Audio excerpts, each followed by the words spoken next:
Welcome to Empowered to Grow, the podcast. I'm your host, Hanan El-Basha. Welcome everyone to a new episode of Empowered to Grow in Business podcast. This is your host, Hanan El-Basha. And as you know me, I'm excited with every conversation because I know that every amazing guest I'm able to bring on the show that graciously agrees to come on the show will add a lot of value to your life as a business leader, as a business owner, as someone who is in business professionally and even personally. And today's guest is a trailblazer in her own way. We've been connected on LinkedIn forever. And then one day I'm like, you know what? I have to have her on the show. I got in touch and she agreed right away. And I love that her expression is, I have faith. So today I have the honor of introducing none other than Reim El Houni. Reim, welcome to the show. Thank you so much for being here. Thank you so much for having me. I'm super excited. Thank you. Me too. Reim, as I said, you're a trailblazer when it comes to broadcasting, when it comes to media and everything related to it. Can you tell us a bit more about yourself, please? I think in a few simple words, I am obsessed with the world of film and TV and content. And, it's an industry that's consistently evolving. So if you're obsessed, then you're constantly learning and you're constantly changing. So in that journey, I have over 25 years experience in both broadcast as well as digital content and live events. And I run my own company. So I have TI22 Films, which is our flagship production brand. And I have Dubai On Demand, which is more of a membership community for CEOs to start to grow their own visibility, because I actually think that's incredibly important as well. Yes, and that is exactly why I wanted to talk to you, because I remember receiving your email and I saw a post on Instagram or something and you were promoting for it. It's like from invisible to visible. I'm like, that's the kind of talk, I'm always having over here.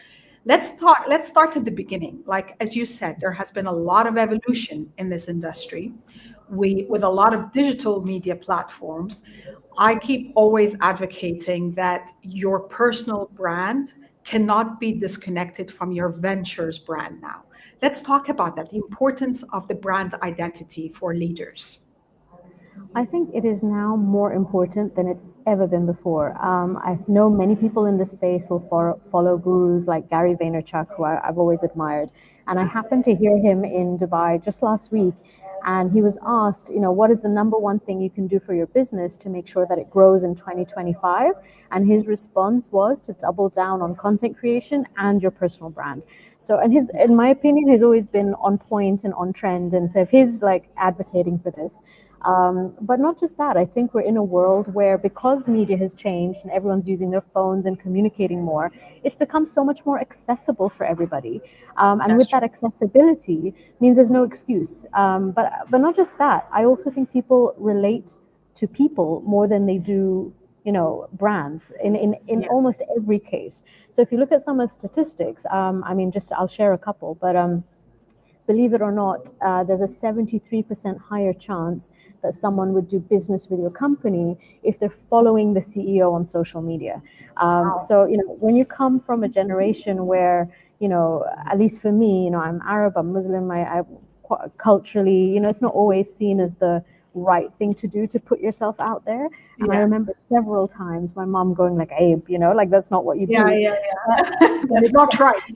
but it's we're now in an era where actually you have to advocate for yourself and you have to put yourself out there, because 73% of people are more likely to do business with you. So it's also that shift in your head where it moves from it being a vanity play to it being business development. And I think that's what's really helped for me, is just that tiny shift of this time I'm spending positioning myself or putting myself out there. It's not about ego. It's truly about growth and about attracting the right opportunities. Yes. I mean, historically, we've seen the brands of the likes of Steve Jobs being associated and pushing Apple. And, you can't say Apple without saying Steve Jobs. We've seen this with Amazon. We've seen it, of course, as you said, Gary Vee, but also Elon Musk and stuff.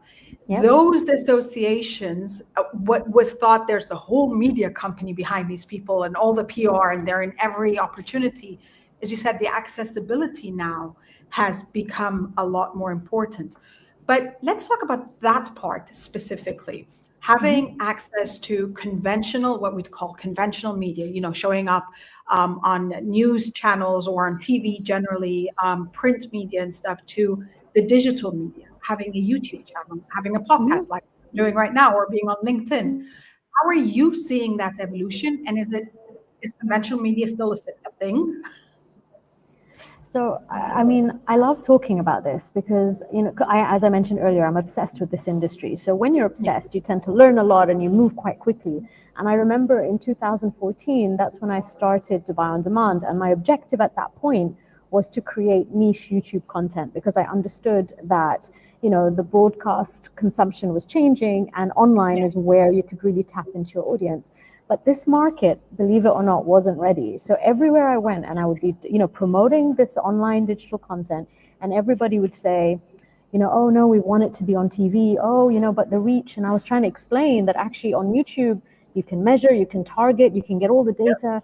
And now, just 10 years later, literally 10 years later, YouTube is the number one platform consumed around the world. It doesn't matter which country you're in, Wow. it is number one.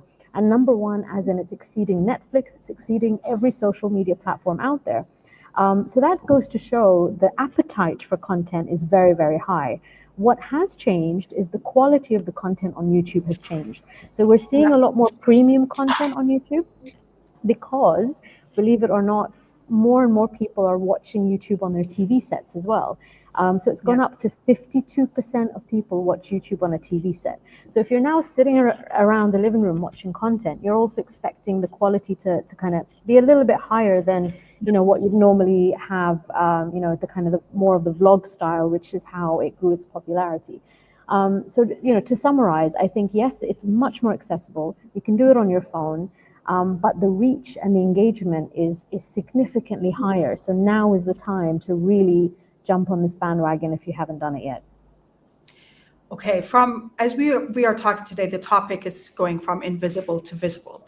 And for business leaders, what are the things that you are seeing? Let's talk about the challenges first.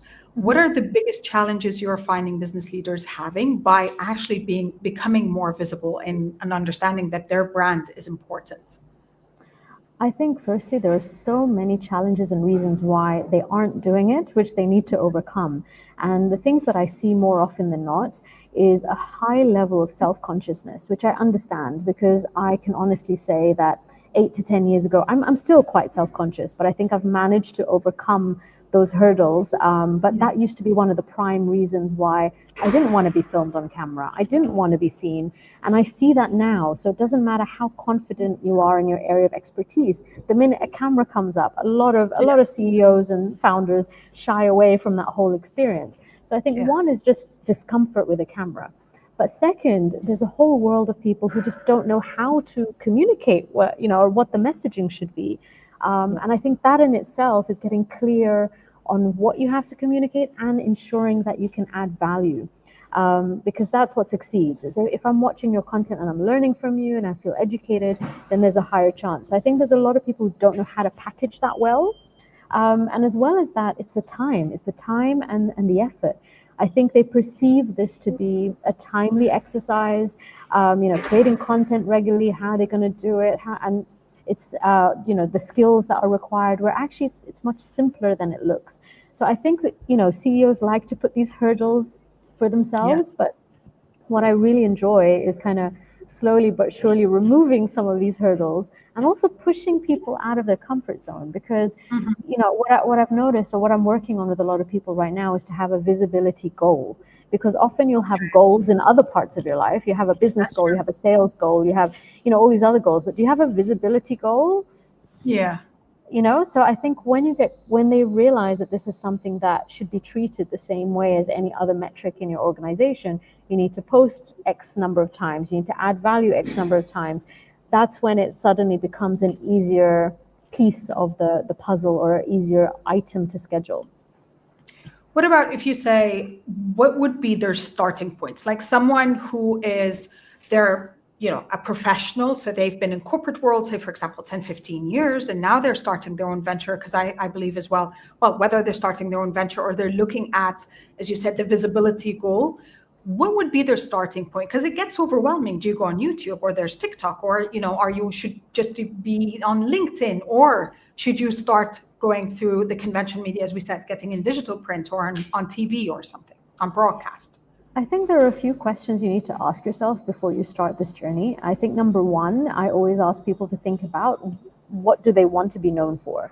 So let's get very specific in terms of what your area of expertise is and how you want to position yourself. When you become clear on that, then it's a case of, why are you doing this? What is the objective? And who are you trying to reach? When you're clear on what you want to be known for, why you're doing it, and who you want to reach, then you can start to narrow down the effort and the strategy to get there. So to give you an example, in a B2B world and your clients are, professionals, then you want to make sure you have a LinkedIn strategy. It may not be as effective for you to have an Instagram or a Facebook strategy. However, if you know that you are, a product that is predominantly for parents, to support them with their kids, then Facebook still thrives on a lot of mum communities, and it probably has your demographic and your target audience. So it would make more sense to have a Facebook strategy. So I'm very much of the opinion of, if you're clear on, who your audience is, then it's about identifying where they are and having a strategy for that specific platform. Again, I mentioned Gary Vee earlier, and he often advocates for posting everywhere and multiple times a day. And, but again, he does have a team, right? So the average business owner is probably doing this on their own, or maybe they've got a little bit of support, but not enough to churn out that volume, which is why I often look at it from a perspective of, figure out where you're going to have the most impact by knowing where your audience is, and just be consistent on that one platform. If you successfully are able to do that, then you can start to build from there and start adding other pieces and other platforms, but just work on where you know your audience is. Yep. And going back to the spotlight and the kind of the personal blocks and the limiting beliefs, how do you see that business leaders could be trained? Because I know you have a program that supports them to be comfortable in the spotlight, especially when it comes to the personal part. Because, part of, I'm sure you advocate for that, part of building the brand as well is going to events, having speaking opportunities, pitching your venture. And I know a lot of people are very uncomfortable doing that. Yeah, they are. And I often find our workshops fascinating because, they're actually quite transformational. I find that, we seem to attract very similar types of people who are going through some kind of life transition, and they're unsure of themselves, and they almost need to be pushed out of their comfort zone to realize that they have the experience, they have the expertise, and this is just a skill that they need to add into their toolbox, and they just need maybe the guidance, or they need the practice, and as soon as they've got a grasp of a few of those tools and they've tasted it, it suddenly gets a bit easier. So I'm a big believer in baptism by fire. So, our workshops and boot camps are quite intense, but I believe in that. I think, come in, let's throw you in, let's give you the worst possible scenario that could happen. And you know what? When you realize it's not that bad, you suddenly, are filled with confidence, and you realize, I can do this. So it's very much about providing people the tools and the experience. And I think once they've tasted it, they realize, this is possible. And the great thing is, we work with people long term as well. So we've actually just launched a community, which I'll mention, but in all of our long-term work, you see the progress as well. You see people where, on day one, it may have taken them, a full day to film a few videos. And then by month 2, it's slightly less. And by month 3, and eventually by month 6, they're like in and out within an hour. And I've seen that tangibly change for so many people, which is why I'm so confident that, the solution lies in just the tools and the practice and the pushing. Yeah. And I love that you refer to it as it's a skill, because for a lot of people consider me an extrovert. I'm I think of myself as an ambivert, but anyway, they're like, it's easy for you. I'm like, it isn't. It's just that I've been doing this. I've literally been on stages for about 25 years. And it's okay to feel the jitters at the beginning. I always do. That's the normal hormones of adrenaline and cortisol and stuff. but you build it up as a skill. It's not like you Totally. have it or you don't. Yeah. No, I totally resonate with what you just said because I'm exactly the same. And the number of people who come up to me, oh, like you're so social. I had to work. I had to work at that. I didn't wake up like this. I actually woke Yeah. up pretty grumpy and miserable. But I had to like mentally tell myself, it's like literally this morning I was so grumpy. But like I had Yeah. to like say, no, no, no, let's shift it, let's turn this around, let's change the energy. I need to be in a very different place in order to attract the opportunities that I want to attract and to be able to put myself out in a positive way. So it becomes a choice. It becomes a choice and a muscle that you flex every single day and you get better at it. And it doesn't mean I'm in denial. I have heard a few people recently say that it didn't feel authentic, which I thought was really interesting, like that you're pushing yourself to be in a Yeah. different state. But I see it very differently. I think it's about discipline. I mean, for me, I see, my personal brand or the content I put out there, I'm disciplined about it. It means that come rain or shine, whether I'm in a great mood or a terrible mood, it is part of my business development function. So I need to get myself to the state where I can do it authentically. So I don't think Yeah. it's about it being an inauthentic process. I think it's about getting to a place where you can be authentic with it. That's true. And unfortunately, the advocating philosophy of fake it till you make it kind of also makes people feel like I need to be unauthentic for so long until it feels authentic to me. And that in itself is actually it backfires in a way. Totally. I mean, because I do think you need to do what's right for you. You need Yeah, to show that's true. people who you are. So I might be having a slower day, or I may be having a situation in my life that which adjust your mood. But I think you own that, and I often post about that as well. I often post Yeah, me about too. the days that I've struggled or the days that have been challenging, and interestingly, that's always the content that does better than everything else. So the That's more true. the more personal the more personal you get, and the more you kind of show your vulnerabilities, the more that seems to resonate with people, and they're willing to kind of listen further and work with you more. So I would advise everyone out there to stop shying away from putting themselves out there and just go for it.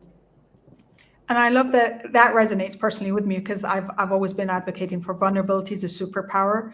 And a couple of weeks ago, I had a panic attack. I was supposed to do a solo podcast episode, and I had a panic attack, and I just canceled it. And then, a few days later, I wrote about it, saying I had a panic attack, and I had to, regulate my breathing and get back on track and stuff. And it's okay, because that's the other thing that is associated with kind of building up your brand, that you need to be perfect. It needs to be poised. It needs to look a certain way. No, like my hair today decided to have its own kind of, I call her the hair mistress. She decided to go in her way. I'm something like, it's okay. It's curly hair. It's supposed to go everywhere. But the other thing, which is that nobody cares. And Yeah, this is what I keep trying to, this is what I keep trying to tell people. Like, nobody cares. Nobody cares that I've got more gray hair this week. Nobody cares that I've put on weight. Nobody cares. As long as you are adding value and people are taking that's something true. useful from the content you put out there.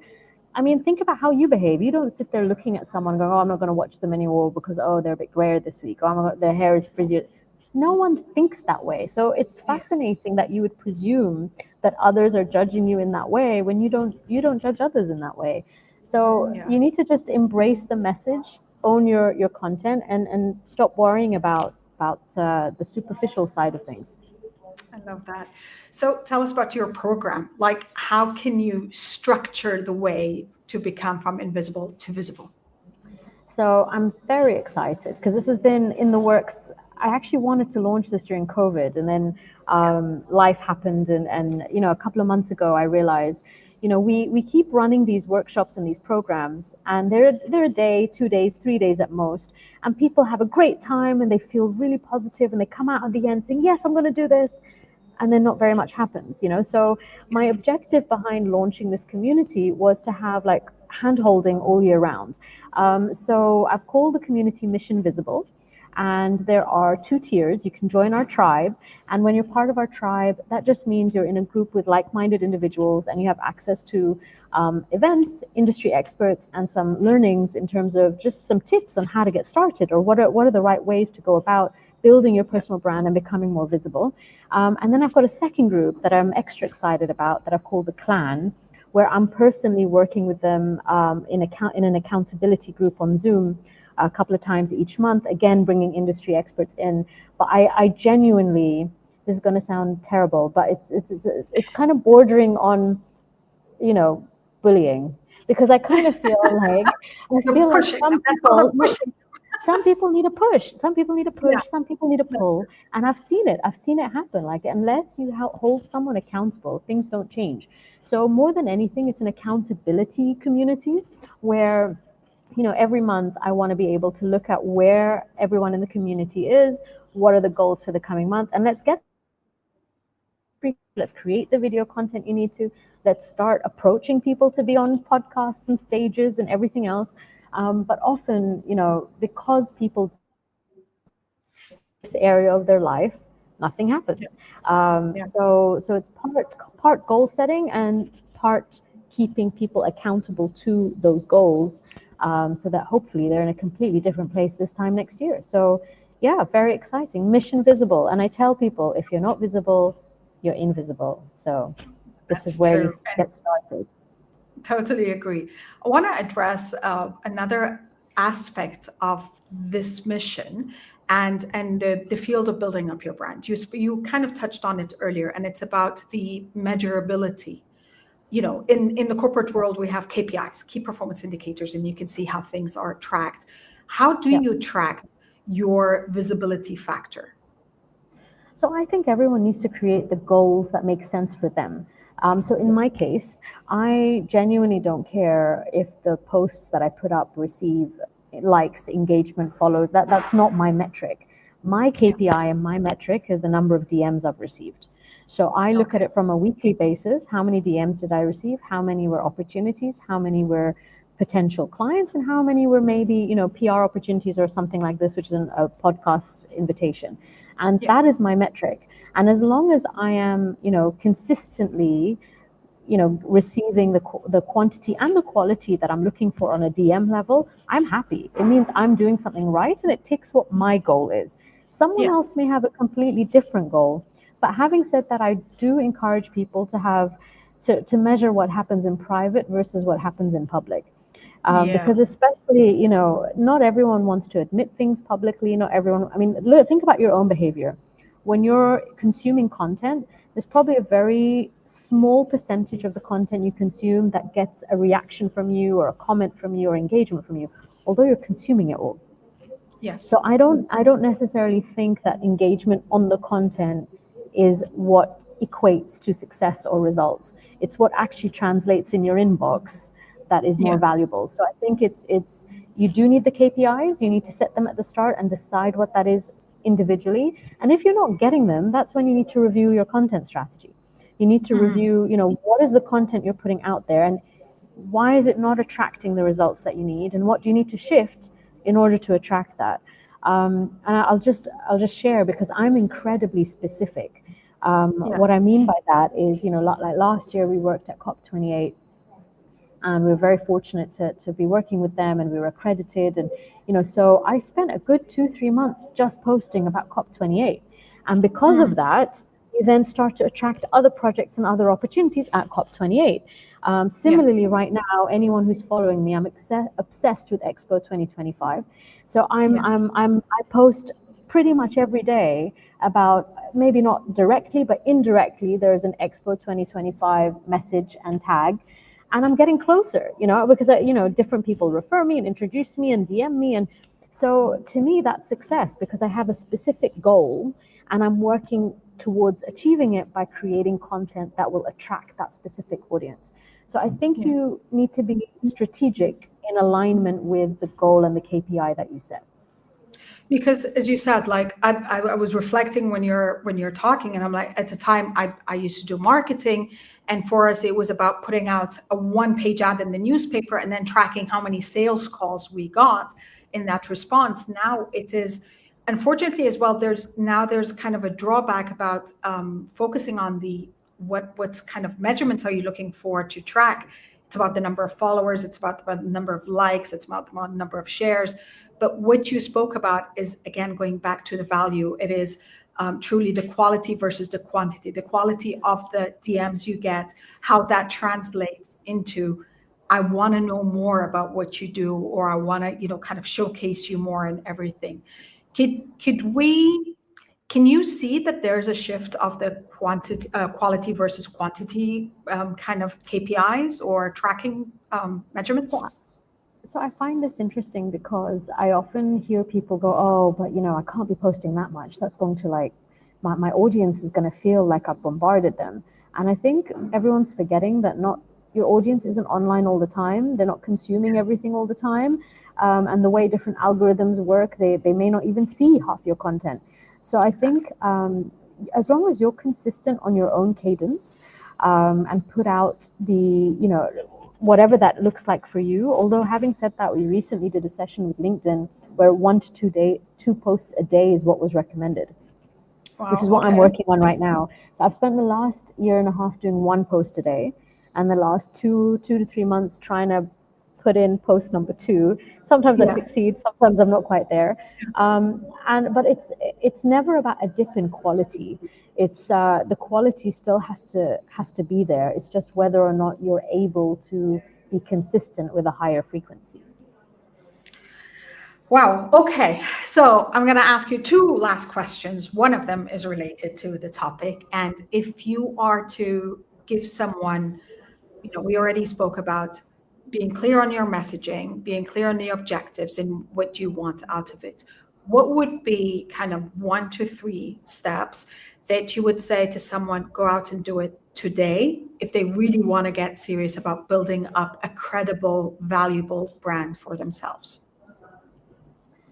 1 to 3 steps. I think, I obviously touched on it already, but I think it's really important to be clear on who you're trying to attract, what your core messaging is, what you stand for. So it's really clear, because sometimes when the clarity is missing, you can't just get off the starting block, because I don't know what you sell, I don't know who you are. I think, and just trying to be as niche as possible as well. I often use the example of Chef Sven. He's a chef that we work with. If you type in chef Dubai, you'll get tons of chefs, but he's obsessed with the world of bread. So he's niched down to being a bread baker, to the point where all of his content is branded the truth about bread. So to me, like, if you type in bread baker Dubai, he's number 1 who pops up. So how can you be even more niche in your area of expertise so that you stand out? So I think that's knowing who you are and standing out is the top of that list. In terms of the second thing you should do is really review your assets, do a Google search on yourself, see what comes up. If you still have a LinkedIn profile that isn't optimized and doesn't have a professional photo and doesn't have the right titles in it, you're doing yourself a disservice, because ultimately that's free marketing. Anyone can Google and look you up, and you want to put your best foot forward. So I think that's a really easy thing that anyone can just do now in the next 5 minutes. Go and look at your profile, go and look at how you're describing yourself. Is it up to date or not? And just see what you can do about building that up. And I would say the third thing is just to really start saying yes to all the opportunities that come in. So you mentioned it at the start, but I said yes the minute you messaged me, because I'm very much of the opinion that you have an audience. Everyone has their own audience, so it doesn't really matter. It doesn't matter how small, how big the size. It all helps in growing your brand, and it all exposes you to new people. And you just never know. You never know where those relationships go, whether it's with the podcast hosts themselves. So you never know. We may end up doing something in the future, or with their audience. So I've met quite a few picky people lately, and I'm just like, it's like half an hour of your life. It's an hour of your life where you're adding value to someone, and you never know where it can go. So I think being open to all those opportunities and collaborations, because in this world, it's all about collaboration to help you grow versus competition. That's true. I have a follow-up question to that that just came up. So paid versus organic growth of your brand. There are a lot of messages that are going out there. You have been nominated, or you've been selected as the top, I don't know what, and you pay here $500 or $1,000 or whatever it is, or even legit opportunities such as paying for advertising or getting exposure in a magazine or a broadcast channel or something versus organic. Do you advocate, or would you include within a strategy paid opportunities? I think you just identified two very different types of paid opportunities. So Yes. I'm very anti the message that suddenly pops into your LinkedIn, which says, we would love to offer you this great award or this feature. And you pay. X amount. Like, to Yeah. me, that is not genuine PR if you've had to pay for it. So I've Yeah. always very politely declined and say, thank you so much. I do not pay for PR, because I think if you're doing a strong enough job with the content, then, the PR will find you and you won't need to chase it. So I'm anti that type of paid, paid performance. However, if you, which we all do, if you have a product you're selling, then paid ads, I think, is a different strategy that you may need. So I pretty much focus on organic content. I don't promote most of my content. However, I mentioned our program right now, so Mission Visible. I do want it to get out there. I do want more eyeballs to see it. And sometimes you do need to pay in order to reach certain audiences and for them to become aware of what you're offering. So for me, at least, the paid element of it comes in when I have a specific product that I am focusing on. And to reach a wider audience, sometimes you need to do that, especially if your own followers and reach isn't where you'd like it to be yet. I love that. Reem, you've added so much value today. Thank you for that. I always wrap up with the same question to every guest. The name of the podcast is Empowered to Grow in Business. How does this phrase resonate with you personally? Empowered to grow in business. Honestly, I think you have to give yourself the power. So the way I see it is that no one, we talked about it earlier in terms of waking up in the morning. You have to get into the habit of, getting into that positive state.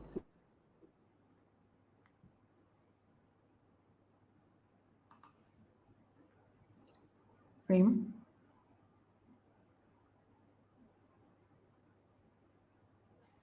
Reem? Okay, I think we lost Reem for a second. I hope she's going to be back.